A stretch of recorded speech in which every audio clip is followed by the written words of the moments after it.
Grand Admiral Tahoe stood at the view screen, his hands clasped behind his back.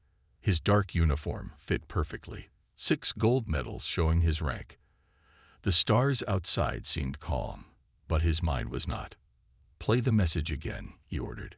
A young officer tapped on his screen.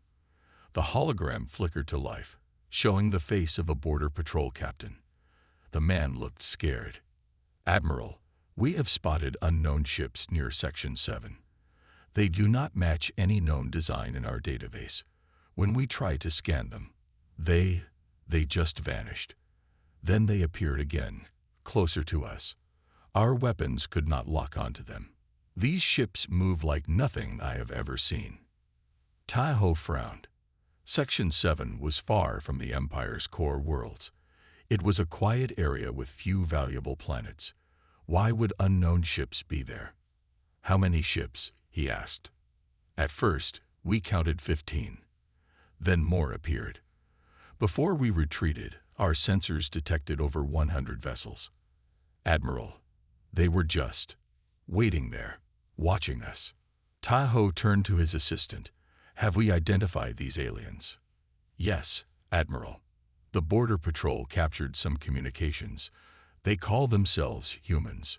We have no record of this species in our archives." This was troubling. The Galactic Empire had ruled for over 5,000 years. They had cataloged every intelligent species in their territory. How could they have missed these humans? Emperor Sun Min was not concerned. He sat on his golden throne, looking bored as Tahoe presented the reports. "A new species, with advanced ships."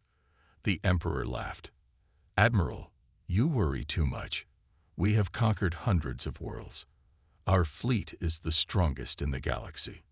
These humans are probably just some lost colony trying to look important." "Your Majesty," Tahoe said carefully, "the reports suggest their technology might be equal to ours. Maybe even better." The Emperor waved his hand dismissively. "Impossible. No one has technology better than the Empire. These are just stories from scared border guards who saw shadows and imagined monsters. I recommend we send a proper force to investigate." Tahoe insisted. "Fine." The Emperor sighed. "Send Jiwu. He's good at sorting out these little problems." Jiwu was not happy about his new assignment. As the Emperor's advisor, he usually handled political matters, not potential military threats. But he knew better than to argue with an imperial order. His shuttle departed the capital world the next day. As he studied the reports during the journey, he became increasingly troubled. The Border Patrol's sensor data showed energy readings that shouldn't be possible with known technology. "Maybe the Emperor is right," he told himself. "Maybe it's just faulty equipment or nervous soldiers seeing things." Commander Han Bin's day was going from bad to worse. His ship, the Eternal Glory, was the Empire's finest battlecruiser. Yet now it sat at the edge of Imperial space, engines quiet, as they listened to strange transmissions. "Can you translate any of it?" he asked his communications officer. "Some words, sir. They're speaking multiple languages. But we keep hearing one word repeated. Earth. Earth." Han Bin tested the strange word. "A planet name, maybe." "Sir." The sensor operator's voice was tight with fear. "We're detecting ships. Hundreds of ships just beyond our sensor range." Han Bin leaned forward. "Show me." The main screen flickered, showing the darkness of space. Then, one by one, lights began to appear. Small at first, then larger. Ships, more than he had ever seen in one place, arranged in a perfect formation. "Send a message to Admiral Tahoe," Han Bin ordered, his mouth dry. Tell him the humans are not just watching anymore. They're gathering. And it looks like they're preparing for war." As he watched more ships appear on the screen, Han Bin felt a chill run down his spine. The Empire had never faced anything like this before. The humans had arrived. And somehow, Han Bin knew this would change everything. Jiwu's shuttle arrived at Outpost 47, a small space station at the edge of Empire space. The station looked old and worn. It was not an important place until now. "Welcome, Advisor Jiwoo," said the station commander, bowing low. "We are honored by your visit." Jiwoo did not waste time on pleasantries. "Show me what you have found." They walked to the command center where a young woman waited for them. She wore the blue uniform of the science division. "This is Science Officer Yeonja," the commander said. "She has been studying the human ships." Yeonja bowed and then turned to her screen. "The evidence is clear, sir. These ships are unlike anything we have in our records. They use a form of energy we cannot explain. When they move, they seem to bend space itself." Jiwoo frowned. "That's impossible. Only the Empire has mastered space-folding technology, and even our best ships can only make small jumps." "See for yourself," Yeonjae said. She played a recording. On the screen, a sleek black ship appeared. Then it seemed to stretch and vanish, reappearing instantly many miles away. The movement was smooth, like nothing Jiwoo had ever seen. "How many ships do they have?" he asked. "Our latest count shows over 500, and more keep arriving." Jiwoo felt a cold knot in his stomach. The Emperor had been wrong. This was no small problem. Suddenly, alarms blared through the station. "What's happening?" Jiwoo demanded. "We're receiving a transmission," the commander said, his voice shaking. "From the humans. They're asking to speak with an Imperial representative." Jiwoo straightened his robes. "Put them through." The face that appeared on the screen was surprisingly similar to their own species. The human had light skin and short dark hair. He wore a simple gray uniform with strange symbols on the collar. "I am Captain Lee of the Earth Defense Force," the human said. His voice was calm but firm. "Am I speaking with a representative of the Galactic Empire?" Jiwoo stepped forward. "I am Advisor Jiwoo, personal envoy of Emperor Sungmin, ruler of the eternal Galactic Empire. Why have you entered our territory without permission?" Captain Lee smiled, but his eyes remained cold. "We have been watching your empire for decades, learning your languages, studying your technology, mapping your worlds." "For what purpose?" Jiwoo asked. "At first, to protect ourselves. Then, to prepare." Captain Lee's expression hardened.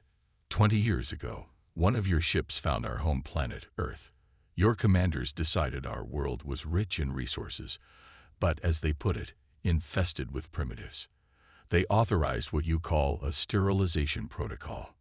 Jiwoo felt his breath catch. Sterilization protocols were only used on the most dangerous or worthless species. There must be a mistake. The Empire would not. 7 billion people, Captain Lee interrupted. "That's how many died when your ships attacked Earth. Children, families, entire cities burned from orbit. If this happened, it must have been a rogue commander," Jiwoo said, his mind racing. "The Emperor would never order such an attack on an unknown species without proper evaluation." Captain Lee laughed, a harsh sound. "We found the orders, sealed with the Imperial mark, signed by your Emperor's predecessor." His eyes burned with quiet rage. "We survived. We hid. We rebuilt.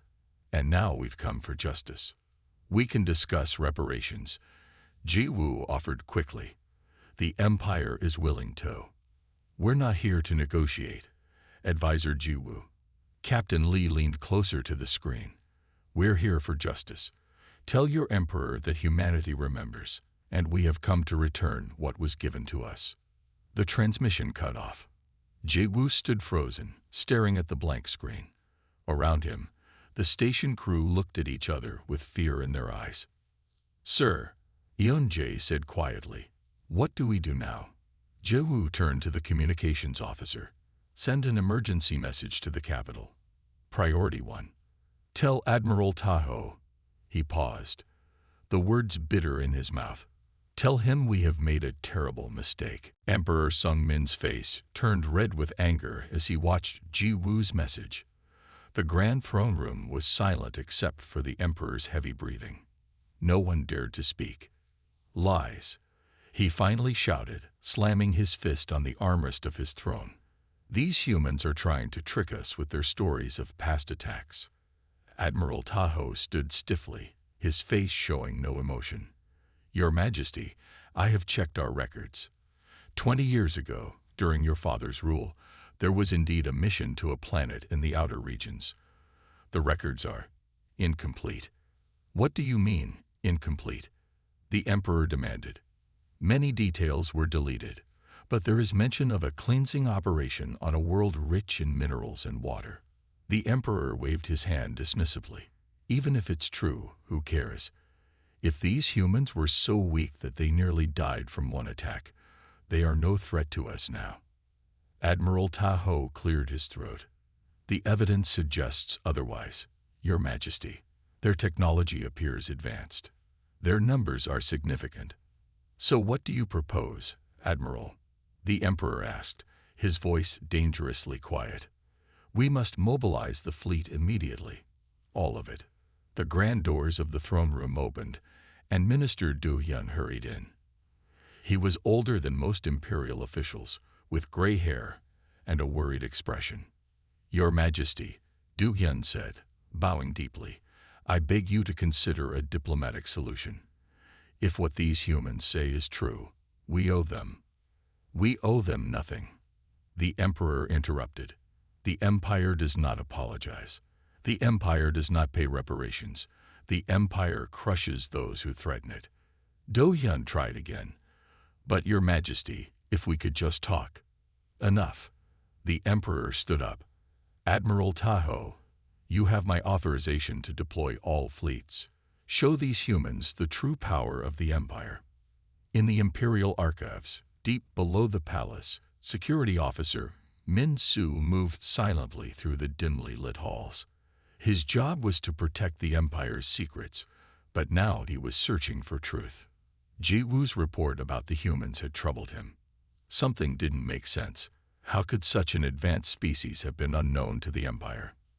Min Su reached the oldest section of the archives. These records were from before the current Emperor's time.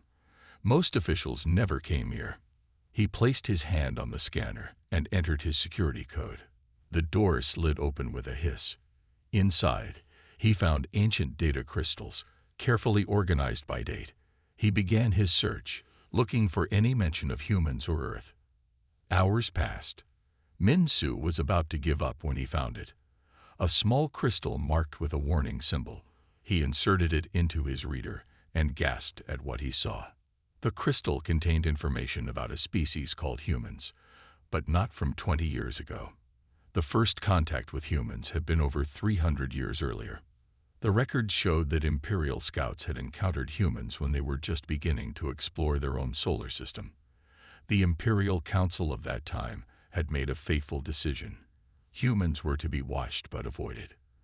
The reason was clear in the ancient admiral's report.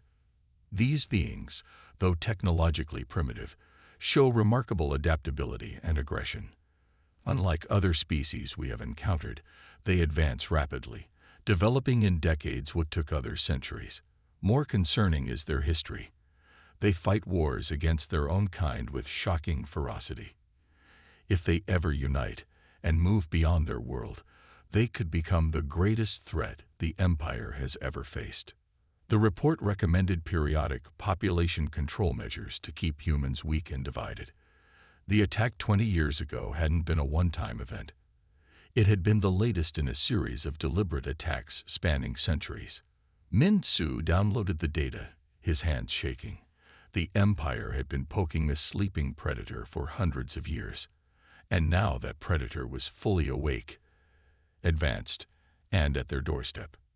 He had to tell someone. But who would believe him? Who would dare tell the Emperor that the humans weren't just seeking revenge for one attack, but for centuries of deliberate suppression? As alarms began to sound throughout the capital, signaling the fleet's mobilization, Min Su made his decision. He would find Ji Wu. The Emperor's advisor needed to know the truth before it was too late. Commander Han Bin stood tall on the bridge of the Eternal Glory. Around him, 500 Imperial ships formed a perfect attack formation. This was the First Fleet, the pride of the Empire. No enemy had ever defeated it. "All ships report ready, Commander," his second officer said. Han Bin nodded. "Good. The humans will learn what happens when you threaten the Empire." The fleet had traveled to the Helios system, where the human ships were gathering. Imperial battle strategy was simple but effective. Show overwhelming force, demand surrender, and destroy any who resist. "Open a channel to all human vessels," Han Bin ordered. When the communication system was ready, he spoke in a clear, strong voice. "Attention, human vessels. This is Commander Han Bin of the Imperial First Fleet. You have entered Imperial space illegally. You have made threats against the Empire. You will power down your weapons and surrender immediately. Any resistance will be met with total destruction." For a long moment, there was silence. Then a response came. "This is Captain Lee of the Earth Defense Force. We recognize your fleet, Commander. We will not surrender. We suggest you do." Han Bin laughed. His officers joined him. The humans were either very brave or very stupid. They had their chance. Han Bin said, "All ships, target the human fleet. Fire on my command." The Imperial ships moved forward, weapons charging. The human fleet remained still, seemingly waiting. Han Bin felt a moment of confusion. Why weren't they moving? Were they afraid? Or was this a trap? "Sir," his sensor officer called out, "I'm detecting strange energy readings from the human ships." "What kind of readings?" Han Bin asked. "I don't know, sir. It's like they're." Suddenly, the human ships moved. Not slowly, as ships should, but instantly, like they were teleporting. One moment they were at a safe distance, the next they were among the Imperial fleet. "Impossible," Han Bin gasped. "Fire. All ships, fire." The Imperial fleet released its weapons. Massive energy beams shot out toward the human vessels. But something strange happened. The beams seemed to pass right through the human ships without causing damage. Then the humans fired back. Their weapons were unlike anything Han Bin had seen. Small, precise beams that somehow passed through Imperial shields like they weren't there. Where they hit, Imperial ships simply stopped working. No explosions, no fire, just dead ships, floating in space. "Our shields aren't stopping them," an officer shouted in panic. Han Bin watched in horror as ship after ship in his fleet went dark. The proud Imperial vessels, each carrying thousands of crew members, were being disabled in seconds. "Evasive maneuvers," he ordered, but it was too late. The bridge of the Eternal Glory shook violently as something hit them. The lights flickered. Control panels sparked. "Damage report," Han Bin demanded. "Engines dead. Weapons offline. Life support failing," his second officer reported, his voice shaking. "Sir, they hit every critical system with surgical precision. They could have destroyed us completely. But they just disabled us." Han Bin couldn't believe what was happening. Half his fleet was already lost, and the rest would soon follow. The Empire had never faced such defeat. "Sir, what are your orders?" someone asked. Blood ran down Han Bin's face from a cut on his forehead. His ship was dying around him. His fleet was being systematically taken apart. There was only one option left. "Send emergency signal to the capital," he ordered. Tell them we have failed. The humans are not what we thought. Their technology, it's beyond anything we have. They move like ghosts. Our weapons can't touch them. Our shields can't stop them." As his communications officer sent the message, Han Bin watched the remaining Imperial ships trying to escape. Few would make it. "Order all surviving ships to retreat," he said quietly. "There is nothing more we can do here." For the first time in his life, Commander Han Bin knew true fear. The Empire had awakened something terrible. And now, they would all pay the price. The Imperial Palace was in chaos. News of the First Fleet's defeat spread quickly, causing panic throughout the capital. Emperor Sun Min had locked himself in the war room with his top generals. No one was allowed in or out. Minister Du Hyun saw his chance. While others ran around in fear, he slipped away to his private office. There, he activated a secret communication device.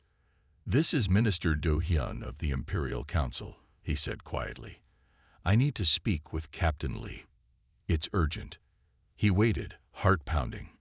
If anyone discovered what he was doing, he would be executed for treason. But Do Hyun was a survivor. He knew which way the wind was blowing. After a few minutes, Captain Lee's face appeared on the small screen.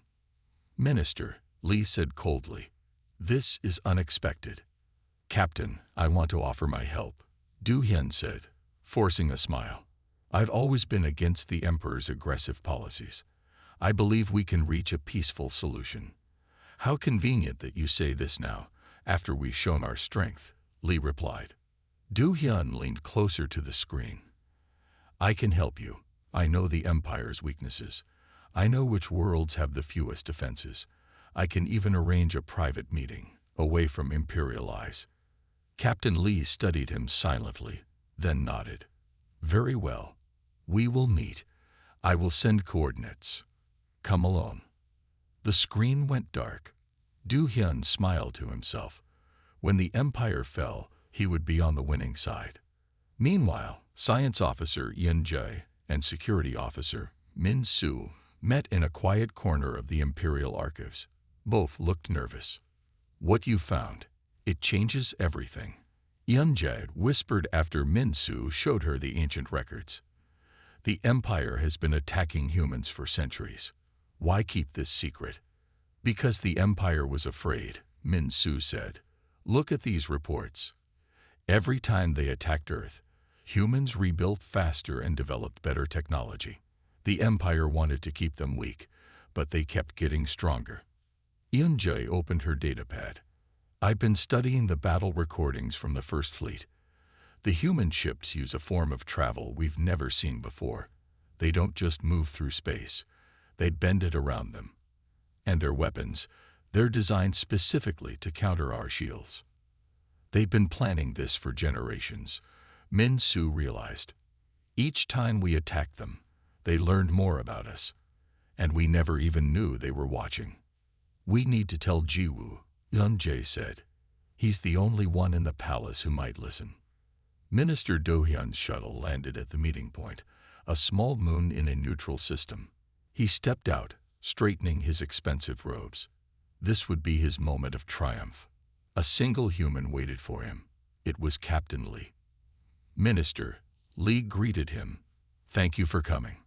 I'm taking a great risk meeting you," Du Hyun said. "But I believe in peace." Lee smiled slightly. "Do you? Let's walk." They entered a small building. Inside, Du Hyun was surprised to see representatives from other species, beings from worlds the Empire had conquered or attacked over the centuries. "What is this?" Du Hyun asked, suddenly nervous. "You said you want peace," Lee replied. "I thought you should see what the Empire has done to those who also wanted peace." A screen on the wall lit up, showing images of devastated worlds, ruined cities, and dying people. Du Hyun recognized some of the planets. They were Imperial pacification campaigns.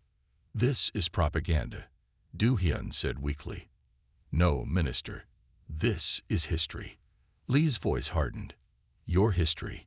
We know the Empire attacked Earth at least 5 times over the past 300 years. Each time trying to keep us from becoming too advanced. Each time, we survived. We rebuilt. We remembered." Do Hyun felt cold sweat on his back. I didn't know." "You're lying," Lee said calmly. "We have records of your signature on orders to hide information about Earth. You personally helped cover up the last attack." Do Hyun backed away. "What do you want from me?" "Nothing," Lee said. "We already have everything we need. Your attempt to betray your empire just confirmed what we already knew.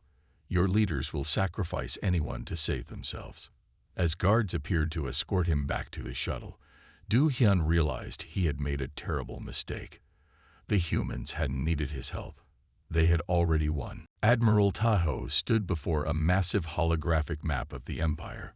Red dots showed where the defensive fleets were positioned, forming a perfect barrier around the inner worlds. He had planned this defensive line for days, placing ships at every possible entry point.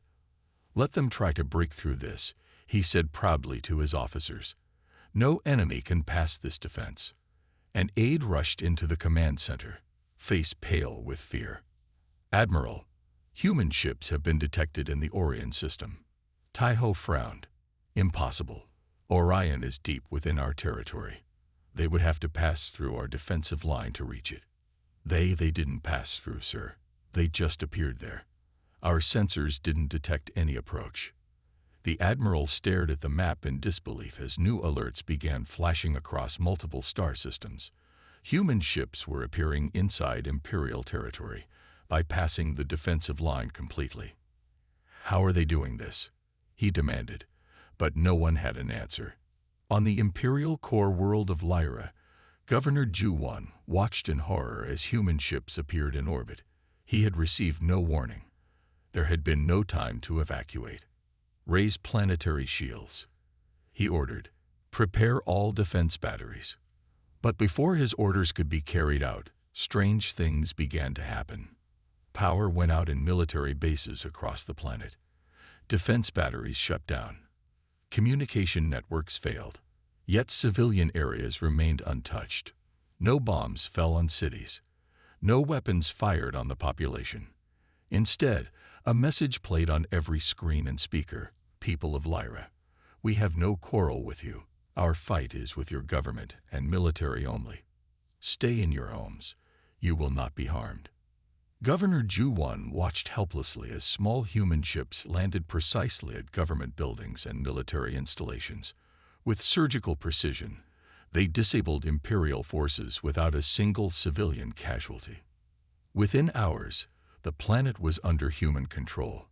The same pattern repeated across the Empire. One by one, the inner worlds fell, not through destruction, but through precise, overwhelming force targeted only at military and government facilities.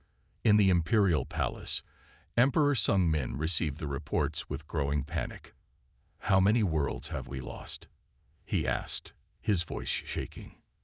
17 core worlds in the last 2 days, Your Majesty," an aide reported. "The humans are moving faster than we can track them. They seem to have found a way to travel through what we thought was impassable space." The Emperor turned to his remaining advisors. "Prepare my personal ship. We must evacuate to the emergency bunker on Nova Curia." As his staff rushed to obey, Ji-woo entered the room. He had just returned from the border station and looked tired and troubled. "Your Majesty," Ji-woo said, bowing, "I must speak with you urgently." "Not now," the Emperor snapped. "We must leave immediately." "Please, Your Majesty, what I've learned changes everything. The humans are not just seeking revenge for one attack. The Empire has been." "Silence," the Emperor shouted. "I will not listen to excuses for failure. Admiral Tahoe, prepare the capital's defenses. We will make our stand at Nova Curia." As the Emperor stormed out, Ji-woo stood alone, the terrible truth burning in his mind. He had met with Yeon-jae and Min-soo. He had seen the ancient records. He knew the full history of the Empire's attacks on humanity. And he knew something else too, something that filled him with both fear and doubt. The humans were showing remarkable restraint. They could have destroyed entire planets. Instead, they were carefully avoiding civilian casualties. This was not the behavior of mindless revenge seekers. This was something else, something that made Ji-woo question everything he had been taught about the Empire's greatness and righteousness. As alarms sounded throughout the capital and people rushed to evacuation ships, Ji-woo made a decision. He would go to Nova Curia as ordered, but not to help the Emperor make a last stand. He needed to find a way to stop this war before it was too late, before the Emperor did something that would force the humans to abandon their restraint. something that would lead to destruction beyond imagination. Nova Curia, the jewel of the Empire, gleamed like a blue and gold marble in space. It was the oldest and most beautiful of all imperial worlds.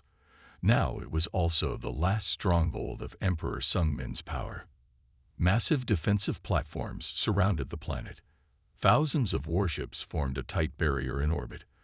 On the surface, ancient weapons that had not been used for centuries were activated once more. Admiral Tahoe oversaw the preparations from the command center beneath the Imperial Palace. "The planetary shield is at full power," he reported. "The doomsday weapons are ready."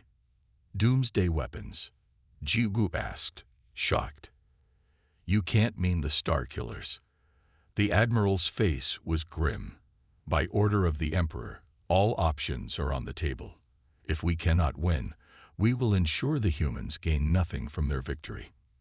Jiwu felt sick. Star Killers were terrible devices created in the early days of the Empire. They could collapse a star into a black hole, destroying entire solar systems.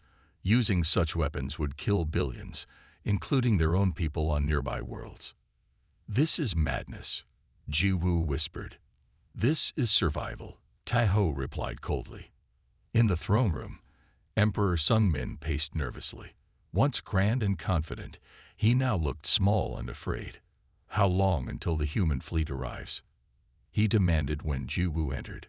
"Our scouts report they will reach Nova Curia within hours, Your Majesty."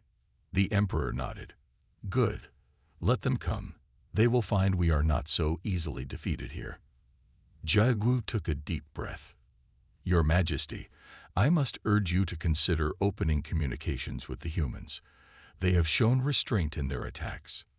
Perhaps they would accept." "Accept what?" the Emperor snapped. "Surrender. The Empire does not surrender." "Not surrender, Your Majesty." "Negotiation. We now know the Empire has a long history with humans. If we acknowledge past wrongs..." The Emperor's face turned red with anger. "What past wrongs? Everything the Empire has done has been for the greater good. If some primitive species suffered along the way, that is the price of progress." Jiwu stared at his Emperor.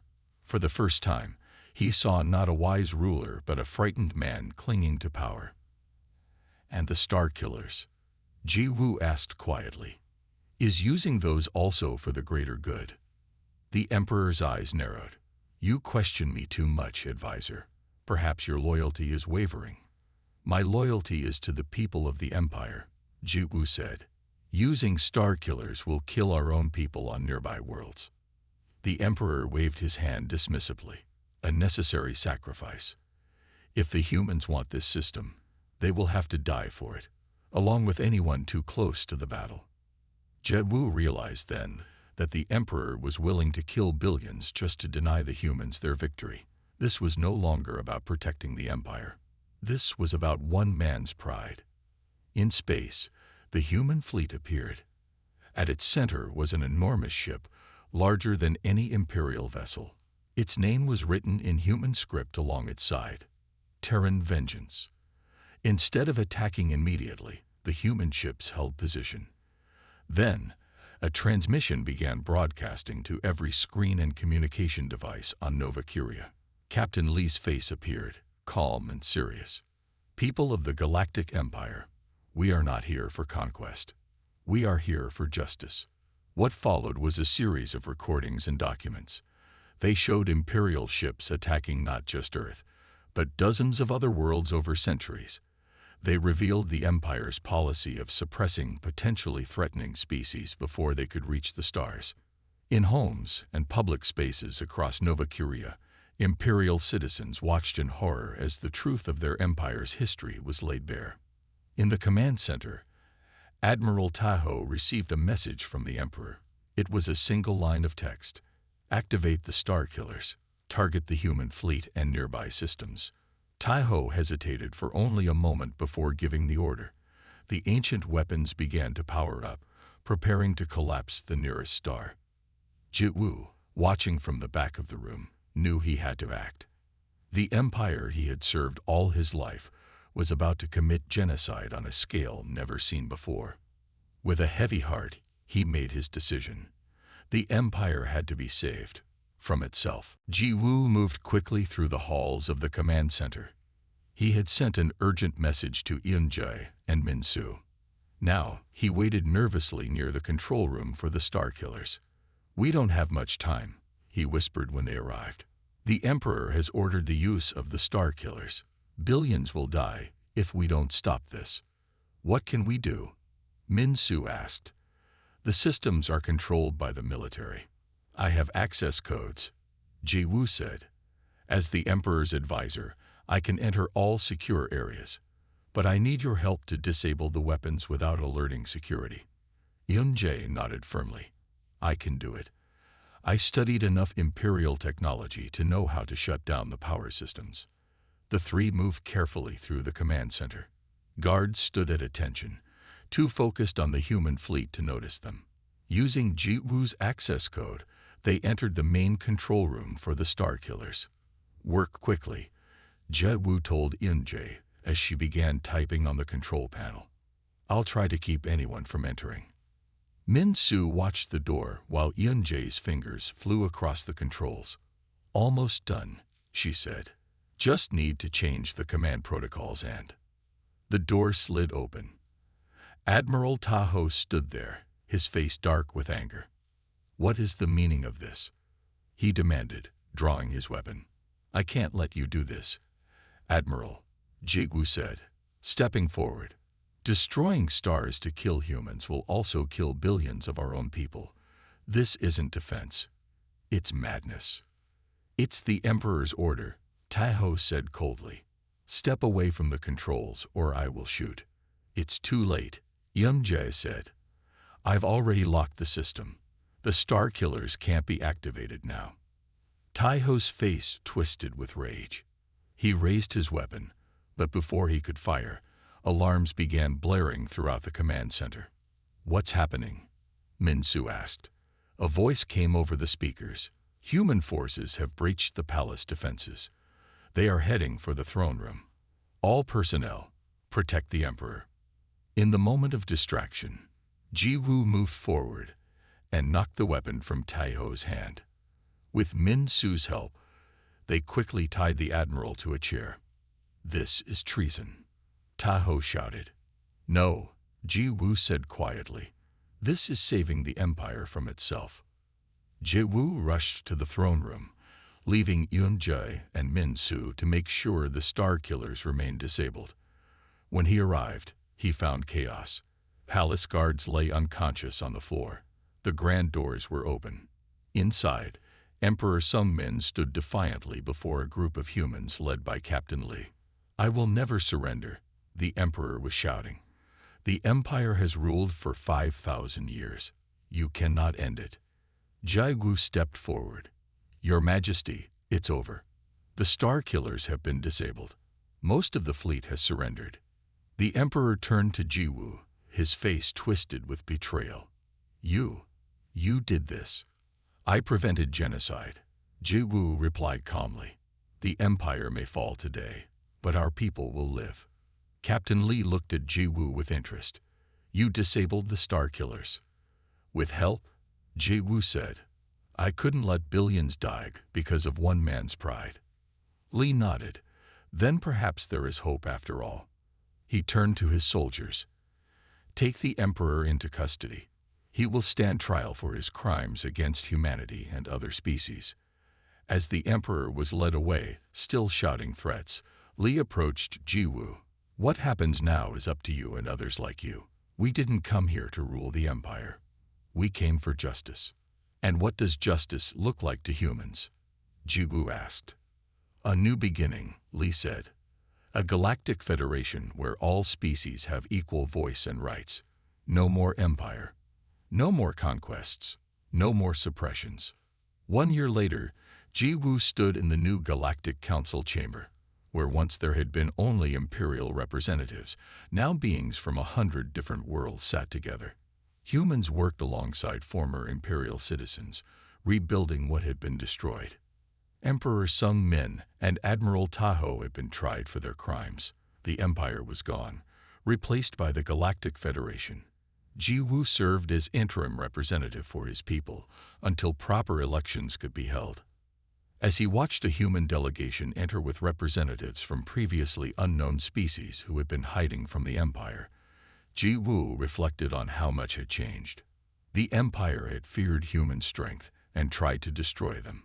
But humanity's true power wasn't just in their advanced ships or weapons. It was in their capacity for both terrible justice and unexpected mercy. The stars were safer now than they had been under 5,000 years of imperial rule. And Ji Woo had helped make it happen. A new beginning, he whispered to himself, echoing Captain Lee's words. And for the first time in a very long time, the future looked bright.